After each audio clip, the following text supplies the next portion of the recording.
کوم کس چې تاسې ګورئ دا د یو میلیونر جسد دی. د مرګ څخه وړاندې یې څو ځلې د ډاکټرانو څخه خواهش وکړ چې اولادونو ته یې حال ورکړي تر څو یو ځل د لیدو لپاره راشي، خو ډاکټرانو ورته دا نشو ویلی چې ستا اولادونو ته مو ستا پیغام رسولی، خو هغوی د ډېرو بوختیاوو له کبله نه ستا لیدو ته نه راځي. ښایي دا به د کورونا د وبا د وخت کیسه وي، خو که هر څه وي په دې کیسه کې لاندې پندونه او عبرتونه دي.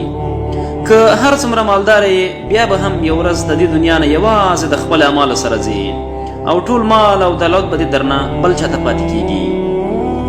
دویم، هغوی چې د خپل اولاد لپاره د هرې روا او ناروا لارې پیسې پیدا کوي او خپل ځان ته پرې د آخرت عذاب اخلي، انجام یې داسې کیدی شي.